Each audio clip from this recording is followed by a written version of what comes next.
Welcome back, everybody. I'm Sean LaFlock. I'm here with Scott Hagnes. This is Conversations, Fitness, Wellness, Longevity. Scotty, looking scruffy.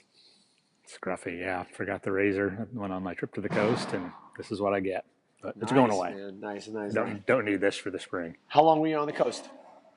Oh, a couple of days, but stuff grows fast. Oh, cool. I know, right?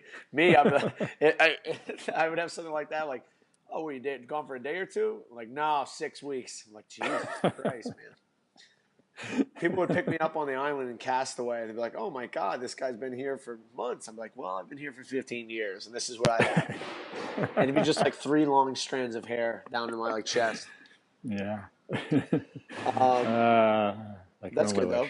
That's good, though. But, yeah. So before we came on, Scotty, we were kind of talking a little bit about this and that, and you got in touch with some former, were they clients with you, or are they At one friends? point. Okay, cool. Yeah, and, as the community stays in touch, Yep, of course. obviously, it's like bump into each other, or they cross paths maybe annually somewhere, somehow, that kind of thing. Absolutely. But, but I've been in the game now for quite some time. I think maybe coaching different spots. Well, I finally opened a gym last year, and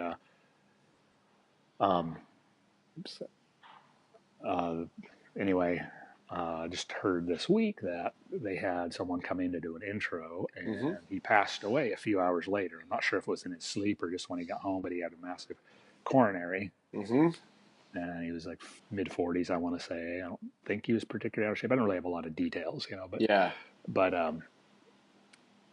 this kind of goes back. Really got me thinking a little bit about what gyms do as intro, and so what I know that they did was something that we also did years ago.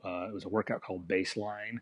Old school heads in the community might remember it, at least on the West Coast. I think the workout came from LA CrossFit, Andy Petranek. It was a simple shorty, it wouldn't cause, any experienced person any grief, but it was one round for time of either a 500-meter row or a 400-meter run. It would just depend. And then it was 40 air squats, 30 sit-ups, 20 push-ups, 10 pull-ups or jumping pull-ups. And that was the workout. And basically, the way it worked, at least a lot of gyms used it as kind of their, you come in the door, you talk to them, you warm them up, and that's their first free intro workout. Yeah. So we used it back maybe 2008, 2009, Yep. Maybe a little bit into 2010, but just, we stopped using it because I just wasn't comfortable. It would put the hurt on people. I mean, I don't know. I mean, there was one time I can remember specifically. I was working out by myself in the back of the gym, and it was whoever our coach was at the time, and then this guy had come in to do it, and he was in pain. He was laying between the wall and the floor, just writhing, and I was really kind of concerned, thinking, do I need to call 911? Oh, wow. And that wasn't the first time something, people be out puking in the gutter, and but this was kind of ironic. So this particular guy that I reference here, he once he wasn't able to deal with signing up. He was too mentally, whacked by this workout. He had to come back the next day to actually enroll when he was better. And he's actually, to this day, he's still in the community. He owns a clothing company in the CrossFit world. He's became somewhat of a monster. But that was his start. I thought he was going to die in the gym. Yeah. Yeah, man. Anyway, yeah, and so it's like this just can't be good. I mean, I think it's a perfect storm because they're all simple body weight movements.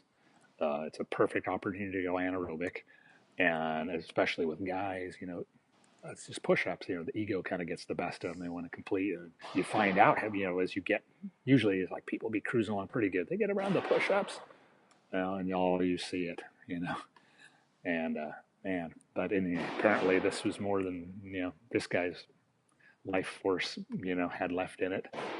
I mean, of course, we don't know it's connected, but I mean, you'd have to believe it is probably. Maybe certainly would have had something to play a part in it. So certainly feel for obviously the family and but also the, gym owners too. They're, how many times have, you Yeah. don't know. But on the other hand, I think, practices like that, I mean, what are we accomplishing when we, you know, basically throw people, smack people in the face like that? Yeah. I mean, all right. So first things first, like obviously we talked about this off air. So when I first heard this, I was, aghast. So don't obviously take my lack of, uh, holy crap right now as not being empathetic, because I was like, holy shit. Because the first thing I Mm, think of is, man, that sucks so bad. You're just trying to yeah, get in shape, trying to change your life, and then, that's it. So first off, obviously yeah, there's that perspective of this. You're yeah, actually, there could have been a million and one other things that this person could have been doing that would have been detrimental to their lives. And to have somebody trying to improve themselves, step outside their comfort zone, and then pass away, that's just terrible. hmm, Um, the next thing that comes to mind is obviously an acceptance of like, okay, this happened, and a willingness to understand all sides and all perspectives. Because I think, especially nowadays, the first thing everybody thinks of is, well, is this person experienced? Was this guy in shape enough to do the workout? What, like who can we burn at the stake? Who can we point the finger right, at? First off, person passed away. Let's take that in consideration right away. And there's a lot of, everybody in that whole situation is probably profoundly affected. The family, their friends, the gym owners. There's so many people I can't even think of. right, Once we go through that period, then we start to assess and learn something from this, so that hopefully I can learn something, you can learn something, obviously the owners can learn something going forward. Some questions that I would consider is, um, how are they screening a person in terms of a potential client to allow them to do this workout? Because in my mind, I look at that workout, and for particular individuals, I'm like, okay, that's not terrible. Because if I have a really deconditioned person, they get on the row and they're going 500 meters. And again, this is me going through this workout with them. Get on the right, rower and row nice and easy for 2 minutes at a sustainable pace. And when you get off, you're going to get up and you're going to just start doing some squats, probably, good depth, good pacing, and we want to make this sustainable. And I'm going to make sure that they get good depth, and good technique based upon that individual, and so on and so forth in the entire workout.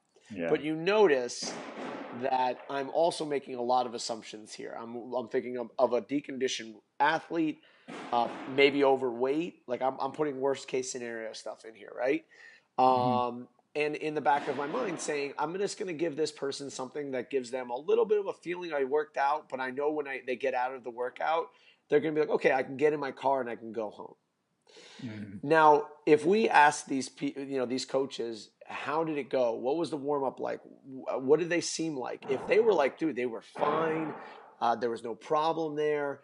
Obviously, one, I'm gonna, just question what their judgment might be for maybe momentarily, and then they come back with, hey, we've been doing this for a long time. We've worked with deconditioned athletes before. We look a little bit of the track record, and if the hmm, track record says they're not killing people, then we just say, okay, you know what? Like, hey, shit happens, man. He could have been a hmm, ticking time bomb, and this could have just been anywhere, and you hmm. happen to be the people that he happened to stroll into. It could have been at a Planet Fitness. He could have been running around a track. Shit happens, and Yeah, it exactly. Yeah, he and it totally just could have. sucks. Yeah, yeah, exactly. Yeah, I mean, I don't exactly. Yeah, those are my thoughts. I mean, because you can certainly coach someone to do that workout in a more Mm-hmm. sustainable way, and I have no idea, how any of that went. Exactly. You know, But again, like if you don't I could remember from our own experience with it because we didn't. We've never been the type of gym to be, super. smashing people. Yeah, so we tried to yoke people back enough to keep them steady and good form and whatnot. And even then, sometimes just it's that perfect dose of intensity to when someone isn't ready. And Uh, Yeah, I but think you hit on something earlier too. It's not necessarily them going like I see the most jacked up people get is they get that localized muscular fatigue and build up, and that just throws them into a stupor. And I think not as much about like what affects them is like their heart rate is up. I think it's the response to the exercise mentally, the stress of it. I think that could be way too much for people. I think right. obviously the exercise itself is like, all right, anybody could probably do this, but if you have a perception in your brain that like you're gonna die, that heightens everything, and then all Yeah. of a sudden that molehill becomes a mountain. You know what I mean? Mm-hmm. Mm-hmm. What do you guys do as an introduction right now, Scott? I don't know if we ever Yeah. talked So, about that. no, I don't. Not at least not anytime recently. I mean, Yeah, and you know, it's obviously changes from time to time. yeah, us as well. But what we are doing, we kind of have a bit of a screening questionnaire where we kind of try to weed people out a little bit, and then they have a intro. It's we do charge $1 That's only awesome. because we find then, oddly enough, people almost always show up. Where when you don't charge anything, it's amazing, but it's true.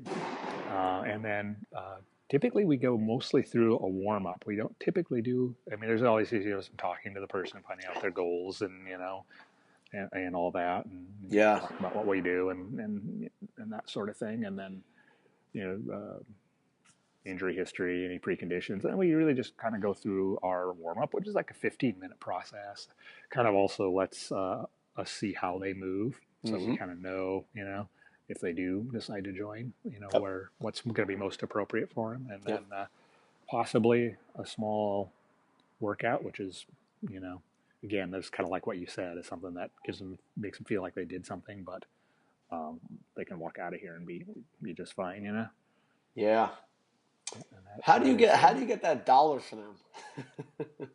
Do they charge that or something? yeah. Oh, Yeah. so basically you're like, all right, this is gonna be $1. Let's take down your information, and we're gonna charge you $1. Mm-hmm. Okay, so it also kind of gets them in and gets them committed to not kind of like putting. That's pretty cool. Yeah.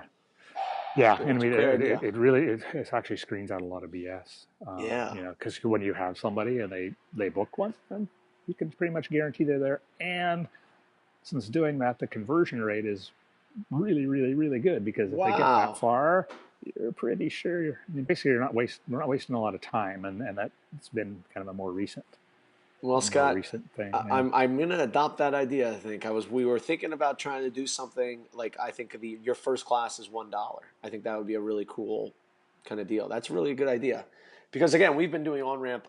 So back in the day when we first doing CrossFit, and our CrossFit has been open since 2008. This is our 10th year. We did a 3 for free, where they would come Monday, Tuesday, Wednesday. It was either at 6 a.m. or I think it was like 7 p.m. And then Monday would be like the squat and then like Cindy. And then Tuesday would be like in like a 10-minute Cindy, and it would be like with ring rows and whatever, right? Mm-hmm. Tuesday would be like we would do deadlift and the pulling movements, whatever, and it would be I don't know if it was Helen. It might have been like a variation of Helen. And then Wednesday would be whatever. And this, again, this was before I was just coaching, wasn't running the gym. And then it's evolved. So it was through all 3 classes. Most people would come to 3 and then they would sign up, because obviously the thought behind it is if you're coming to those 3 classes, you're going to go right into Thursday and start CrossFitting. And again, I think what happens is because we were only game in town, that's pretty much what everybody did. The more Mm-hmm. and more people, more and more we had competition, the more people would call up and be like, I want to get started. And be like, oh, we have this 3 for free. After 3 classes, you can start the regular classes. And then we go, okay, cool. Hang up the phone, call up the next one, be like, hey, these people said I have to start in 3 days. Can you get me started now? And then, the game changes. Obviously they're like, Mm-hmm. okay, well, if this person wants to get started right now. So a lot of people, went the other direction. They said, okay, we're going to get them into their first class right away. You're going to use a PVC and you're just going to go right into class. I'm like, I can't justify that. There's no way I'm doing that. Yeah. So we went the opposite direction. We did I think we did a 2-week on ramp. So every day at 7 p.m., the same people would show up. And the problem with that was people's schedules suck. And I think we did it for a few Yeah. months. And I was like, all right, well, at least those people that went in would be a high retention. They weren't a high retention. It's just what it is, what it is. You know what I mean? And they went through the on ramp and then they didn't stay with it. And again, this is based upon our clientele, our population down here in South Florida, transient. It happens, right? Mm-hmm. So then it became, I think, a Monday, Tuesday, and right now I do a one-on-one with everybody. That's it. Mm-hmm. So, and usually I'm pretty flexible with it. If they want to get started, I do a one-on-one. It's free. And the first thing I do is walk through the door after they sign their waiver. I go on any medications, pre-existing conditions. Obviously, we covered that already. And Mm-hmm. then the first thing we do, obviously very similar to what you guys do, we go through a warm-up. It's pretty much the same every time. But it is, again, an assessment of the individual's abilities. And again, this is more intuitive to me. So like if I sat there and thought about it and write it down, like, okay, I can get most of that down. But a lot of it is me standing in front of that person and assessing, is this one, physically capable of doing this, and two, mentally capable of doing this? Because I've had people come in and I'm like, you're not ready yet. Like I would be doing you a disservice if I kept you here any longer. And it's Mm-hmm. really freaking hard because a person's like, are you seriously throwing me out? I'm like, yeah. And it kills me because I'm like, I want this person to respect me and like me, and this is a new relationship. But I'm like, this is not going to work. Like people come Yeah. in like hungover after the night. I had a few drinks last night. I'm feeling good. We're good to go. We're good. I'm like, no, no, no, no, no. We're not good. If you want to do this, you're going to come tomorrow or another day. They're like, okay, never come back. And you know what? I just saved them time and myself time. Our Mm-hmm. our philosophy on that first day is get them exposure to the squat, to the deadlift, and to the press, and the variations in between. So we'll do a warm up where it's going to prepare them for all of those things. We do a little bit of breathing work just to kind of organize them and see how capable they are of performing in those positions. And again, something that we've always talked about is core control. Does this person have the basic capabilities of core control? And as soon as I'm able to determine that yes or no, that kind of leads the way going forward in the rest of the workout, because it might be literally we're working with an empty barbell, and then and going forward, I'm telling them, okay, you're going to work on this stuff. Don't even worry about going heavy for now. For the first month, 2 months, 3 months, you might be working really good core control with very light weight, but there's a reason why you're here, and thank God you came into this gym. Because if you were to go anywhere else, you would have had barbell thrown on your back, and you would have been a ticking time bomb. But here we know and understand that it's time, it's progression, etc. Everybody goes through the same metabolic conditioning. It's 30 seconds assault bike, 30 seconds rest, 30 seconds ring rows, 30 seconds rest, 30 seconds burpees, 30 seconds rest, 3 sets. The idea behind that, and again, by the way, that could be scaled to no push-up burpees, etc. As I'm coaching them through it, the first thing I tell them is this is going to be a sustainable effort for 30 seconds. Then you're going to rest 30 seconds, and you're going to repeat that sustainable effort. So when I put your scores up, I want to see the same score in every go. I would say 95% of the time, most people get through. They're walking around afterward. Whew, that was good. All right, good job. Awesome. Let's go ahead and sign up, whatever. 5% of the time, the person gets done with the second round and they go, I'm done. And I go, okay, that's it. You're done for the day. And that's it. And, I give them, and then we go for a 200-meter walk afterward. We talk about exactly what we did. We kind of talk about options going forward. I pick their brain. How did you like it? Do you see yourself doing this? They ask me questions. How many days a week should I be coming? Do you guys do anything about nutrition? And it kind of, now that now they're like super talkative. They want to know more about this, etc. And Mm-hmm. I'm Yeah. excited too because they got to experience it. It's not just me describing it. They went into it and did it. And I always congratulate. And this is something I try to make a big deal of. Every time they go through the on-ramp, I give them a round of applause and congratulate them for completing their first CrossFit workout. And I Nice. do try to do that. And when it's more than one person, it's a lot easier because Right. then Yeah. everybody Yeah. claps. But if it's just me clapping at somebody, it's a little bit awkward. But I do make it about them, and I want them to understand that it's a huge step in the right direction, regardless if they sign up or not. Like, yo, at least you tried this. Mm-hmm. Um, But yeah, I mean that's the way we do it, and again, it's always evolving. I always throw different things in based upon the person. I'm always learning more about the psychology of the people coming in through the door, and how they could be like screened almost to know that this person is not capable of doing this. You know what I mean? Yeah. The if in an ideal world, Scott, obviously, what would your intro to CrossFit look like, or are you doing it already? Well, I wouldn't say I do the ideal just because of the practicality of it. Being Uh-huh. a very individual believer, individual Yep.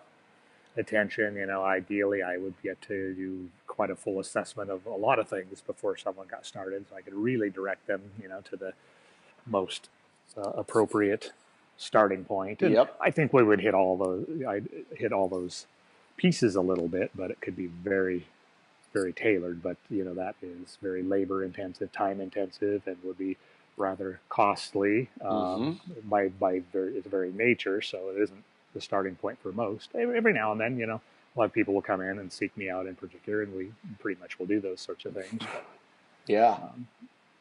yeah, I mean, That's a not good that you need point. to assess every last thing in the world. I think you can glean, but kind of understanding what a person's foods look like, what's their stress level like, where's their nervous system at, Yep. um, I do like that and then questionnaire though, Scott.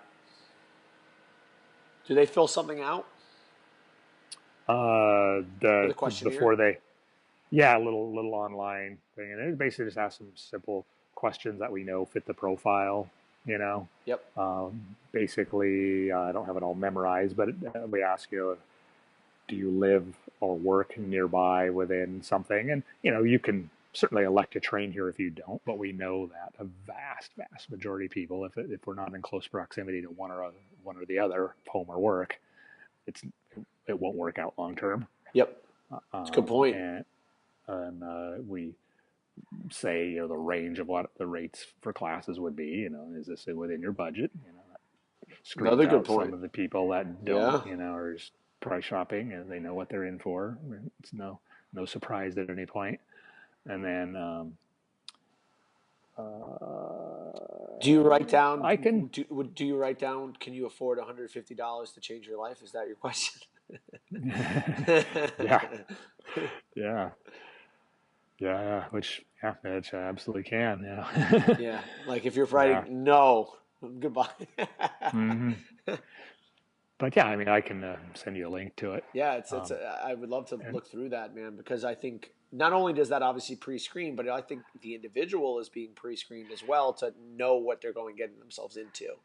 yep, And there, again, I think it also creates more buy-in because the person that is going to be filling out that questionnaire is asking themselves and bringing awareness to themselves of, wait, do I li- do I live by this? Yeah, okay, yeah, of course. yeah. I Is drive this by it every practical day. for me? Yeah, Yeah, yeah, all right. yeah. Can I It's afford this? All right, let me like look at my finances right now because I'm going to try this and I'm going to gas everybody up. Be like, oh, this is the greatest thing ever. I'm like, I can't afford my rent, let alone doing this. You know what I mean? right. Yeah, it makes. I think that they basically are questions that make you reflect a little bit on yourself and your Yes, situation I because love you know that. we can all do things, rather impulse. We're online, we're looking around, we have a thought in our head. Oh yeah, this sounds good. Or Yeah, wait a minute. and that's a good point there, Scott. Is that a lot of the shit that goes on today is marketed toward people being impulsive, and it as much as I'm like, all right, well, that's just it. It is what it is today, and we got to accept what is. It kind of makes me feel a little dirty, you know. Yeah, So I got to balance the two because obviously there could be people who are like they're motivated right then and there to sign up to change their lives, and I'm going to take an opportunity to do that. But then I know that there's other people who are like 2 o'clock in the morning, they can't sleep, and they're like, whatever, I'll buy this. And then you're Mm-hmm. like, oh, hey, all right, when are you ready to start? They're like, I really didn't want to do that. It's like 6 hours later, they're like coherent now. They're like, yeah, I was just kind of like in a drunk stupor. And I was like, yeah, maybe I'll change my life. I'm like, no, now I don't want to do it. I'm like, all right, well, Yeah. you know, Exactly. Sounded good so at 2 a.m. I know exactly. So if I know that I'm getting a new registration at 2 a.m., I'm like, this isn't for real. Oh yeah. That's just a yeah. That's a bad start. I know, right? Absolutely. So, yeah, I would love to look over that screen and, maybe revisit that later on as well. Yeah. In terms of starting up, is there one thing in particular that you would do different had you have the resources or space or coaches? If it really didn't matter about any of those things, what would be one thing that you would want to change right now based upon some of the things that we were talked about in particular? Oh, Like that would make the whole experience more valuable. yeah, that's a good one. And I'll think of it too. I'll put you on the spot, but I'll get some time for myself. Yeah. I don't know. I kind of wish I had a way to get everyone sort of, if I could get accurate baseline on like HRV and some of those things with people, just so I have an Wow. idea of what kind of person we're dealing with. Yep. Um, and logistically to do that is, it's not crazy difficult or crazy expensive anymore, but it's definitely, you know, you'd have to educate people up front. Not everyone's aware of why that even matters and so on and so forth. But Yeah. I think in my mind that also almost becomes a selling point too. Like, I, like you know how like when people like get super bought in when they do a body fat testing or something like that. Like that's mm-hmm, the number one thing people ask me. Like, what's my body fat? Because right, it carries such a huge weight and attachment to it, right? So exactly. it's almost like if you did an HRV in the beginning and you told them like, well, this should be here because like that means you're more balanced, you're more fit, whatever it might be. Maybe that does allow them to be more bought in general. So not only you are seeing where this person is under the hood, but you're also telling them like, hey man, like this is where you're at and this is where we would love you to be. Mm-hmm, mm-hmm. That's actually not bad Yeah, at all. yeah, it is something to think about. And then, as you mentioned, thinking pie in the sky, but then it's like, well, this wouldn't really be that expensive at all.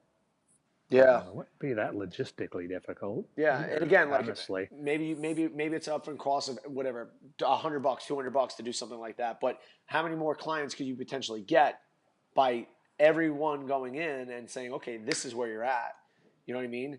I know for me particularly is um, again just thinking about like the questionnaire a little bit is being able to ask them a question that gets them out of where they are and starts getting them in the mindset of where they possibly could be. Because when you Mm, start doing that for a person, they stop thinking about all the consequences and shit they have to give up. The money, I have to get here on time, this is going to suck.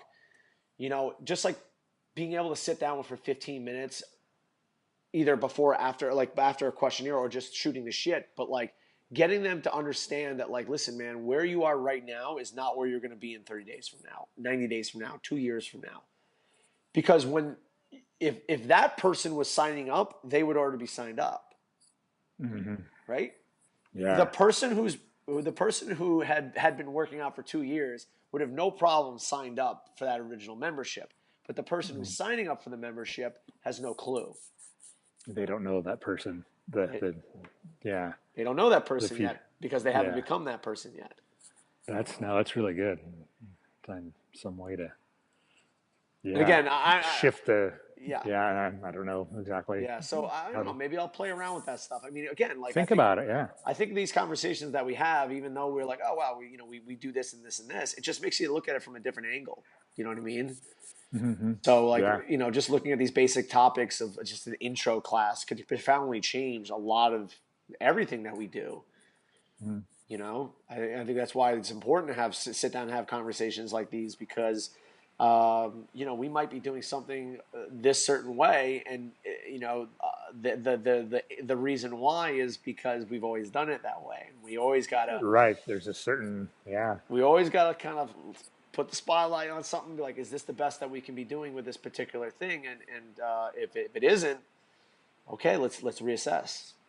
Yeah. It's really cool. I think those are really Yeah. good, really Cool. good there. Scott, you got anything else? No, I think that'll do it for today. All right, brother. Well, Yeah. we have some things to ponder and some things to work on. But in the meantime, I'm Sean LaFlock. You can get me at sean@crossfitdelraybeach.com. Scott Agnes, you get me at scott@crossfitportland.com. Beautiful, Scotty. Get some razor on that face. I'll get some razor, yeah, and maybe some sun eventually, but no time soon, unfortunately.